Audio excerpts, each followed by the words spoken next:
अस्सलामुअलैकुम। A1 TV के साथ मैं हूं अरूज फ़खर और मैं हूं समन नसीर। शामिल करेंगे न्यूज़ हेडलाइंस। लेफ्टिनेंट जनरल फैज़ हमीद को फौजी तहवील में ले लिया गया। साबिक DGISI के खिलाफ कोर्ट मार्शल की कार्रवाई का आगाज। फैज़ हमीद के खिलाफ टॉप सिटी केस में शिकायत मिली। सुप्रीम कोर्ट के अहकामात पर तफसीली कोर्ट ऑफ इंक्वायरी की गई। फैज़ हमीद के खिलाफ मुतअद्दिद बेज़ाब्तियाँ साबित हुई। रिटायरमेंट के बाद भी मुतअद्दिद बेज़ाब्तियाँ सामने आई। आर्मी एक्ट की दिफात के तहत तादीबी कार्रवाई शुरू।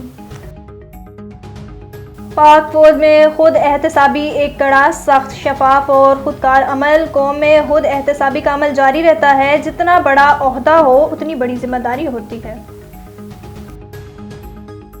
लामहदूद इख्तियारात रखने वाले फैज़ हमीद का सियासी वाक़यात में किरदार है। 9 मई में भी इनका किरदार हो सकता है।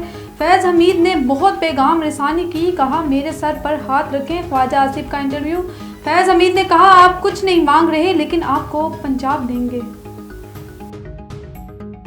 वज़ीर आला पंजाब मरीम नवाज से वफाकी वज़ीर अब्दुल अलीम खान की मुलाकात। बाहमी दिलचस्पी के अमूर, माशी और सियासी सूरत हाल पर तबादला ख्याल। महंगाई कम करने, तरक्की और खुशहाली के लिए मरीम नवाज की परफॉर्मेंस काबिल तहसीन करार। खसारे में जाने वाले इदारों की निजकारी से खजाने पर बोझ कम होगा।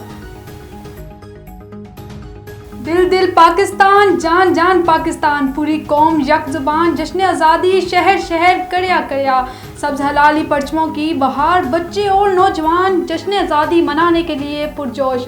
वज़ीराबाद से आज़ादी फ्लूट लाहौर पहुंच गया। मुल्तान में 120 फुट लंबा 30 फुट चौड़ा परचम तैयार। वादी नीलम LOC पर कौमी परचम आवेज़ा। गवर्नर हाउस में आज रात आतिशबाजी का ऐलान।